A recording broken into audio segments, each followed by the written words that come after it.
మరి ఈరోజు జరుగుతున్నటువంటి మోషన్ పోస్టర్ లాంచ్ అలాగే టీజర్ ఫంక్షన్కి ముఖ్య అతిథులుగా వచ్చేసినటువంటి మా అన్నయ్య గారు శివకుమార్ అన్నయ్య గారు, అలాగే ఈ కార్యక్రమానికి వచ్చేసినటువంటి మా ప్రియమైన యాక్టర్స్ నందు గారు, కమల్ కామరాజ్ గారు, అలాగే కత్తి మహేష్ అన్న గారు, అలాగే మా డైరెక్టర్ గారు విఎస్ వాసు గారు, అలాగే కెమెరామెన్ జోషి గారు, అలాగే ఎగ్జిక్యూటివ్ ప్రొడ్యూసర్ ప్రసాద్ గారు, మరియు ఇక్కడికి వచ్చేసినటువంటి మా యొక్క ప్రియమైనటువంటి మీడియా మిత్రులందరికీ కూడా హృదయపూర్వకంగా ధన్యవాదాలు, కృతజ్ఞతలు తెలియజేస్తూ ఈ కార్యక్రమానికి వచ్చినటువంటి నా యొక్క సోదరులందరికీ, డైరెక్షన్ టీంకి, అలాగే ప్రతి ఒక్క టెక్నీషియన్ వాళ్ళందరికీ కూడా, మా యొక్క చిత్రానికి పనిచేసినటువంటి టెక్నీషియన్స్ అందరికీ కూడా హృదయపూర్వకంగా కృతజ్ఞతలు తెలియజేస్తూ, మరి ఈరోజు మోషన్ పోస్టర్ టీజర్ ఏ విధంగా అయితే లాంచ్ చేసే కార్యక్రమం మీరంతా చూసినరో, మిగతా కూడా థియేటికల్ ట్రైలరు మా యొక్క చిత్రం కూడా అదేవిధంగా అందరినీ అలరించే విధంగా తప్పకుండా ఉంటుంది. నిజంగా చెప్పాలంటే ఇది ఒక కొత్త కాన్సెప్ట్ చిత్రం.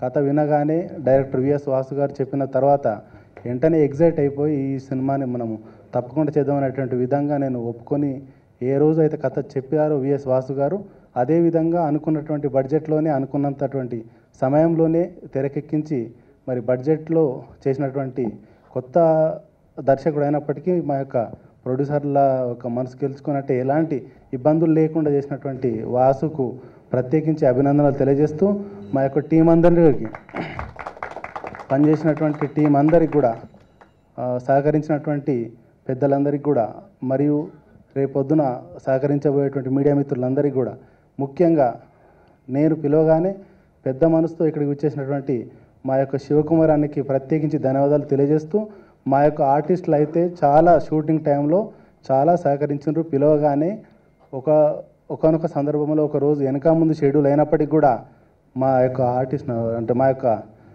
నందు గారు, కమల్ కామరాజ్ గారు, అలాగే శ్రీముఖి, సూర్య గారు, మిగతా వాళ్ళందరూ కూడా చాలా సహకరించి ఈ యొక్క చిత్రం పూర్తి చేయడానికి సహకరించిన వాళ్ళందరికీ కూడా ప్రత్యేకించి ధన్యవాదాలు తెలియజేస్తూ, ప్రతి మనిషి జీవితంలో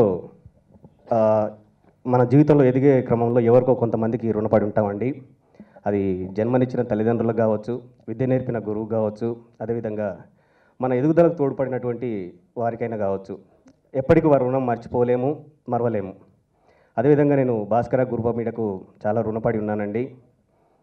ఎందుకంటే నాకు అంటే ప్రొడ్యూసర్ గారికి నేను కథ వినిపించినప్పుడు ఎంతైతే ఎగ్జైట్మెంట్ అయ్యాడో, లాస్ట్ టైం ప్రివ్యూ షో చూసేటప్పుడు తన కళ్ళల్లో అదే ఆనందాన్ని చూశాను. చాలు సార్, నాకు మరో అంటే అవకాశం ఇచ్చినందుకు thank you sir, thank you so much. అంటే సార్ ముఖంలో ఆనందం చూసినప్పుడే నేను సక్సెస్ అయ్యానని అనుకుంటున్నాను. తన నమ్మకాన్ని వమ్ము చేయలేదని నేనైతే అనుకుంటున్నాను. అదేవిధంగా కథ విషయానికి వస్తే కుటుంబ కథా చిత్రం. ఇప్పుడు మీరు అంటే టైటిల్ లాంచ్ చూశారండి. 1980s ఉమ్మడి కుటుంబాలు అనేవి ఎలా ఉన్నాయి అంటే, తన జీవితంలో ఎదిగే క్రమంలో ప్రతి ఒక్కరూ వెళ్ళిపోతూ ఉన్నారు. కుటుంబం నుంచి ఒక వన్ బై విడిపోతున్నారు. 2017కి వచ్చిన తర్వాత ఎలా ఉన్నదని మీరు టైటిల్ లాంచ్లో చూశారు. ఒకప్పుడు మరి సమస్యలు వస్తే ఇంట్లో పెద్దవాళ్ళు ఒక 10 మంది ఉండేవారండి. ఎవరో నచ్చ చెప్పేసి ఆ సమస్యను పరిష్కరించేవాళ్ళు. కానీ ఇప్పుడు వస్తే భార్యాభర్తలు మా ఇద్దరు మాత్రమే మిగిలి ఉన్నారు. ఎవరు సమస్య తీర్చాలని ఎవరు లేరు. ఫేస్బుక్లు, వాట్సాప్లు తప్ప ఎవరు లేరండి మనకు. ఒకవేళ కూతురికి ఏదైనా సమస్య వస్తే వాళ్ళ మమ్మీకి మెసేజ్ పెడుతుంది, హాయ్ అమ్మ అని చెప్పేసి 2 నవ్వుతున్న బొమ్మలు డాట్ డాట్ అని పెట్టేస్తుందండి. తర్వాత వాళ్ళ మమ్మీ రిప్లై ఇస్తుంది, కూల్ బేబీ అని చెప్పేసి నవ్వుతున్న బొమ్మలు పెట్టేసి చూపిస్తుందండి. తర్వాత ఈమె కూడా సమస్య అప్పుడే తీరిపోయిందన్నట్టుగా ఓకే మమ్మీ అని చెప్పేసి మళ్ళీ నవ్వుతున్న 2 బొమ్మలు పెడుతుంది. ఇలా అయిపోయిందండి మనకు సమస్యలు ఎక్కడ తీరుతున్నాయి. ఇప్పుడు ఈ చిత్రానికి వస్తే ఒక ఇండివిజువల్ ఫ్యామిలీ ఉన్నారు. వాళ్ళకు ఒక చిన్న సమస్య అంటే, చాలామంది ఈగోస్తో గొడవ పడుతుంటారు, లేదంటే ఒకరిని ఒకరు అర్థం చేసుకోకపోవడంలో గొడవ జరుగుతుంది. కానీ ప్రేమతో గొడవ పడడం అంటే, భార్యాభర్తలు ఒకరికంటే ఒకరికి చాలా ఇష్టం అయినప్పటికీ మరి వాళ్ళ మధ్యన గొడవ జరుగుతుంది. ఆ ఇంటికి ఉన్నటువంటి ఒక సెక్యూరిటీ ఏంటి, తన క్యారెక్టరైజేషన్ ఏంటి అంటే, నేను రాక్షసునే కానీ రాబందునని చెప్పేసి తన ఇంటి మీద అటాక్ చేయడం జరుగుతుంది. ఈ క్రమంలో ఈ కథ ఎక్కడికి వెళ్తుంది అనేది ఈ చిత్రంలో చెప్పడం జరిగిందండి. ఒకటి మాత్రం గర్వంగా నమ్మకంగా చెప్పగలనండి, అందరూ డైరెక్టర్లు చెప్తారు సినిమా కష్టపడి చేసిన తర్వాత, ఎందుకంటే ప్రొడ్యూసర్ కానీ డైరెక్టర్ కానీ టెక్నీషియన్ కానీ సినిమా చాలా బాగా వచ్చిందని చెప్తారండి, తప్పులేదు. కానీ నేను ఒకటి మాత్రం ఖచ్చితంగా చెప్పగలనండి, ఈ సినిమాలో గొప్పగా చెప్పుకోవాల్సింది ఓన్లీ కథ. మీరు ఎక్కడ చూసి ఉండరండి ఇలాంటి స్క్రీన్ ప్లే కానీ కథ కానీ మీరు ఎక్కడ చూసి ఉండరు, అది మాత్రం ఖచ్చితంగా చెప్పగలనండి. మీరు ఎగ్జైట్ అవుతారు. అది ఎలా చెప్పాను మరి ఫ్యామిలీకి, అంటే ఎక్కడో 1980s నుంచి చూపించుకొచ్చాడు సినిమా మొత్తంలో, మరి ఇది అక్కడి నుంచి ఇక్కడ చూపిస్తారనేది మాత్రం ఉండదండి. 2070లో జరిగే కథ మాది. 2017లో ఒక ఫ్యామిలీకి ఒక సెక్యూరిటీ, ఇంటికి కాపలా కాసి ఒక సెక్యూరిటీ అటాక్ చేస్తే ఎలా ఉంటుంది, ఆ కథ ఎలా రన్ అవుతుందనే దాని మీద ఈ కథ అంతా చేయడం జరిగిందండి. మరొకసారి ఇక మీరే జడ్జిమెంట్ చేయగలగాలి ఏంటి అనేది. థ్యాంక్ యూ అండి, థ్యాంక్ యూ సో మచ్. కుటుంబ కథా చిత్రం టీజర్ లాంచ్ కార్యక్రమానికి విచ్చేసినటువంటి మీడియా మిత్రులకు మరియు ఈ కార్యక్రమానికి విచ్చేసినటువంటి కత్తి మహేష్ గారికి, సోదరుడు నంద్ గారికి, కమల్ గారికి, మిత్రులు ప్రసాద్ గారికి, జోషి గారికి, మరియు డైరెక్టర్ వాసు గారికి, మరి ప్రత్యేకంగా ఈ కార్యక్రమానికి ఆశీర్వదించడానికి విచ్చేసినటువంటి ప్రతి ఒక్కరికి పేరు పేరున హృదయపూర్వక నమస్కారాలు తెలియజేస్తూ, ముఖ్యంగా సినిమా దాదాపుగా భాస్కర్ ఒక 10-15 డేస్ బ్యాక్ నా దగ్గర రావడం జరిగింది. అంటే లాస్ట్ టైం ఎలక్షన్ రోజు చాంబర్లో కలిసాడు, ఇలా సినిమా చేస్తున్నామని అని చెప్పేసి. దాని తర్వాత కంటిన్యూ ట్రావెల్ అవుతుంటే నేనే 2-3 సార్లు వెసుక్కున్నా, ఎందుకు వస్తున్నావు అని చెప్పేసి. లేదు, ఇలాంటి సినిమాలన్నీ ఆడవు. ప్రతి వారం దాదాపుగా తెలుగు సినిమాకు ఉన్నటువంటి పరిస్థితి ఏంటంటే సుమారుగా వారానికి 15 నుండి 20 కోట్ల రూపాయలు ఇక్కడ హుస్సేన్ సాగర్లో పోసినట్టు పోయడం జరుగుతుంది. ఇది ఇక్కడే కాదు, మొత్తం యావత్ భారతదేశంలో ఉంది. ప్రతి రీజనల్ లాంగ్వేజెస్లో ఇదే పరిస్థితి ఉంది. మరి అలాంటి సందర్భంలో తను బేసిక్గా నాకు పరిచయం చేసుకున్నప్పుడు ఒక పొలిటీషియన్, ఆయన ప్రొడ్యూసరే కాదు, వారి భార్య ప్రస్తుతం ఒక జెడ్పీటీసీ సభ్యులుగా ఉన్నారు నిజామాబాద్లో. మరియు తను సినిమా చేస్తూ సరే ఏ విధంగా అయినా కొంచెం సపోర్ట్ చేయాలన్నా, ఈ సినిమా రిలీజ్ చేయాలంటే నేను చెప్పడం జరిగింది. మళ్ళీ ప్రమోషన్ చేస్తే దాదాపు ఇప్పటివరకు పెట్టినటువంటి డబ్బులు సుమారుగా ఎంత పెట్టావో తెలియదు, వెలకట్టలేము. కానీ మళ్ళీ ఇంకా ₹1 కోటి ప్రమోషన్కి పెట్టుకొని రిలీజ్ చేస్తే మరి ఆడియన్స్ ఎంతవరకు యాక్సెప్ట్ చేస్తారో లేదో తెలియదు. మరి ఎందుకు డబ్బులు ఖరాబ్ చేసుకుంటామని దాదాపుగా ఒక 3-4 టైమ్స్ నేను డిస్కరేజ్ చేసినప్పటికీ తను పట్టు వదలకుండా ఒక పట్టు విక్రమార్కుడిలాగా ప్రతిసారి వచ్చేసి ఒక చిన్న మెసేజ్ పెట్టేసి వస్తున్నానని చెప్పేసి మరి ఆఫీస్కి వచ్చేసి, లేదన్నా ఒక్కసారి మీరు సినిమా చూడండి, టీజర్ లాంచింగ్ ఉంటుంది, అదేవిధంగా ట్రైలర్ లాంచ్ చేద్దాం, సినిమా చూసిన తర్వాత నాకెందుకో ఈ సినిమా మీద బాగా నమ్మకం ఉంది కాబట్టి నేను ఇంకా సరైన పద్ధతిలో ప్రమోషన్ చేసి సినిమా రిలీజ్ చేయాలని చెప్పేసి అనుకుంటున్నప్పుడు నిజంగా వారికి మొట్టమొదటిగా ఈరోజు ఈ యొక్క సినిమాలో నందు మరియు కమల్ హీరోలుగా ఉన్నప్పటికీ మరి నిజంగా ఇలాంటి సినిమాకు హీరో అయితే భాస్కర్ అని చెప్పేసి నేను చెప్పక తప్పదు. నేను టీజర్ కాబట్టి కొంచెమే చెప్తాను, థియేట్రికల్ ట్రైలర్లో కొంచెం పెద్ద చెప్తాను. ఈ సినిమాకి సంబంధించి కథ కొత్తగా ఉంది అని చెప్పడానికి రీజన్ ఏంటంటే స్క్రీన్ ప్లే, ఈ సినిమాలో చేసిన స్క్రీన్ ప్లే ఇప్పటి వరకు నాకు తెలియదు, మరి డైరెక్టర్ గారు ఏదైనా హాలీవుడ్ ఫిల్మ్ చూసారా లేదంటే ఏ కొరియన్ సినిమా. నేనైతే తెలుగు, హిందీ, నేను చూసిన ఇంగ్లీష్ సినిమాల్లో కానీ నేను చూసిన వరల్డ్ సినిమాలో కానీ ఈ కైండ్ ఆఫ్ స్క్రీన్ ప్లే చూడలేదు. చాలా ఫ్రెష్గా ఉండింది. ఆయన నరేట్ చేస్తున్న రోజే చాలా ఎగ్జైట్ అయ్యాము.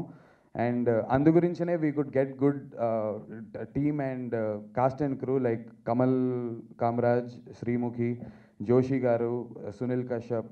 అండ్ ఇలాంటి ఒక మంచి టీం రావడానికి గల కారణం it's the script and screen play ఎంత కొత్తగా చేశారో in terms of cinematography and sound design కూడా చాలా కొత్తగా చేశారు. అది నేను ఇప్పుడు చెప్పలేను, ప్రాబబ్లీ థియేట్రికల్ ట్రైలర్ చూసిన రోజు అర్థమవుతుంది అనుకుంటున్నాను.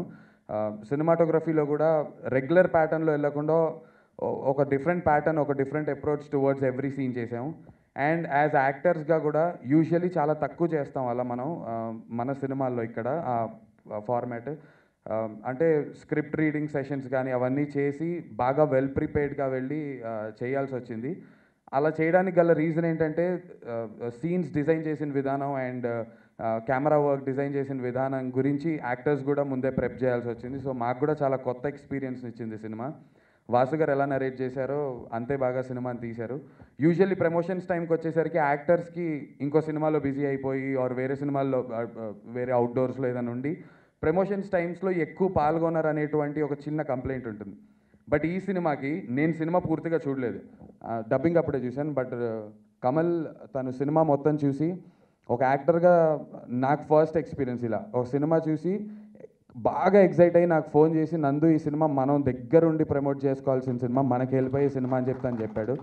So that shows the confidence on the film అండి. సో దిస్ ఫిల్మ్ డెఫినెట్లీ డైరెక్టర్కి కానీ యాక్టర్స్కి టెక్నీషియన్స్కి అండ్ ప్రొడ్యూసర్స్కి అందరికీ ఖచ్చితంగా మంచి పేరు తెచ్చే సినిమా అవుతుందని నేను ఘంటాపదంగా చెప్పగలుగుతున్నాను. హిట్ మీ చేతుల్లో ఉంది. So please blesses. Thank you. నేను చేసిన పాత్రలో నందు కూడా చాలా డిఫరెంట్ పాత్రలు చేశాడు. నాకు ఆవకాయ బిర్యానీ దగ్గర నుంచి ఒక ఆటో డ్రైవర్ దగ్గర నుంచి ఒక విరోధిలో నక్సలైట్ కానివ్వండి, అన్నిటికీ ఏదో క్యారెక్టర్కి ఒక చిన్న పేరు, ఒక చిన్న ఇది వచ్చింది. కానీ దానికి మించి ఇంకెలాంటి పాత్ర చేస్తే బాగుంటుందని నేను ఊహించలేను. సో ఒక మంచి డైరెక్టర్ వచ్చి ఒక మంచి కథ చెప్పినప్పుడే అరే ఈ క్యారెక్టర్ చేస్తే బాగుంటుంది అని వాసు గారు ఫస్ట్ మా ఇంటికి వచ్చి కథ నరేట్ చేసినప్పుడు ఎక్కడో గుండెలో అరే ఏంటి ఇంత మంచి స్క్రీన్ ప్లే ఉంది, ఈ రోల్ చేస్తే బాగుంటుంది అని అంటుంటేనే ఐ థింక్ వాసు గారు అంటే ఆల్మోస్ట్ అంటే చప్పట్లు కొట్టే అంత దీంట్లోకి వచ్చేసి, సార్ నేను కూడా ఆ రోల్ అనుకున్నాను సార్, నాకు కొంచెం ఇబ్బందిగా ఉండింది మీరు చేస్తారా లేదని. నేను అలాంటి పాత్ర నేను ఎప్పుడు చేయలేదు, కానీ భయంగా ఉంది. నెగటివ్ లేకపోతే ఏంటా అది మీకు మూవీ చూసిన తర్వాత తెలుస్తుంది. సో డిఫరెంట్ స్క్రీన్ ప్లే, కొత్త కథ, కొత్త పాత్ర అని చెప్పి ఒప్పుకోవడం జరిగింది. అండ్ ఎంతైతే కథని స్క్రీన్ ప్లేని నమ్మామో అందుమూలనే ఇంత అద్భుతమైన టెక్నీషియన్స్, అంటే నందు ఇంత గిఫ్టెడ్ యాక్టర్, మనకి శ్రీముఖి ఉంది, తర్వాత జోషి గారు ఆయన కెమెరామెన్ కానీ, తర్వాత సునీల్ కశ్యప్ కానీ, ప్రతి అంచనాలో ఎలా ఉండిందంటే ఆల్మోస్ట్ డబ్బింగ్ జరిగే టైంలో అంటే షూటింగ్ జరిగే టైంలో కూడా కథ ఇంత బాగుంది, దానికి తగ్గట్టు మనం చేయగలుగుతాం లేవా, ఎక్కడైనా మనం తక్కువ అవుతుంటే దాని లెవెల్ బార్ పెంచుదామని రూమ్లో కూర్చొని నేను నందు కూర్చున్నప్పుడు, శ్రీము కూర్చున్నప్పుడు ఇంకొంచెం బాగుంటే బాగుంటుంది, ఇంకేం చేస్తే బాగుంటుంది, ఇంకేదని యాక్టర్లుగా మేము చేయడం, జోషి గారు కానీ లేకపోతే డైరెక్టర్ గారు దాన్ని ఒక పాజిటివ్గా దాన్ని తీసుకుంటూ దాన్ని మళ్ళీ చిత్రీకరించడం చాలా అంటే మాకు యాక్టర్గా చాలా కాన్ఫిడెన్స్ వచ్చింది. కానీ సినిమా చూసేంతవరకు మాకు కూడా జనరల్గా భయం ఉంటుంది, ఏమవుతుంది ఏంటి కొత్త కాన్సెప్ట్, కొంచెం ఏదైనా చిన్న పొరపాట్లు ఉన్నా కూడా అప్పుడప్పుడు సినిమా తేలిపోతుంది. సో సినిమా చూసిన తర్వాత చూద్దాం, డబ్బింగ్ అప్పుడు కూడా చిన్న ఏమైనా ఎన్నో కరెక్షన్స్ ఉంటాయి. So it was almost like ఒక ఫ్యామిలీగా కూర్చొని అరే ఇది చేస్తే బాగుంటుంది అని ఒక ముందుకు చేయడం జరిగింది. ఇది ఒక పాజిటివ్ జనరేషన్ నుంచి వెళ్తున్నామండి. ఇది ఒక పాస్ట్ ఫ్యూ ఇయర్స్ నుంచి చూస్తున్నాము. సినిమాలు చేస్తున్నప్పుడు ఇప్పుడు డైరెక్టర్స్ కానీ ప్రొడ్యూసర్స్ కానీ ఆల్మోస్ట్ అందరి టెక్నీషియన్స్ని దగ్గరగా తీసుకొని ఏం చేస్తే బాగుంటుంది, ఇంకా సినిమా కొత్తగా బాగా చూపిద్దాం, అంతేగాని ఇక్కడ చూస్తాం మేము చేసేసాము మీరు చూడండి అనే ఒక ఆరోగెన్స్ లేదు ఇప్పుడు. ఎందుకంటే ఆడియన్స్లోకి వెళ్ళడానికి ఏది నచ్చితే బాగుంటుందని చేయడం జరుగుతుంది ఈ మధ్యకి వచ్చే చాలా సినిమాల్లో. అండ్ ఈ సినిమా కూడా అదే కోవకు చెందిందండి. ఈ వీడియో మీకు నచ్చినట్లయితే లైక్ చేయండి, షేర్ చేయండి. ఇలాంటి మరిన్ని సరికొత్త సినిమా వీడియోల కోసం ఛానల్ని సబ్స్క్రైబ్ చేయండి. అలాగే ఇక్కడ ఉండే ఈ గంట సింబల్ని క్లిక్ చేయండి. మేము అప్డేట్ చేసే ప్రతి వీడియో నోటిఫికేషన్స్ మీకు వచ్చేస్తాయి.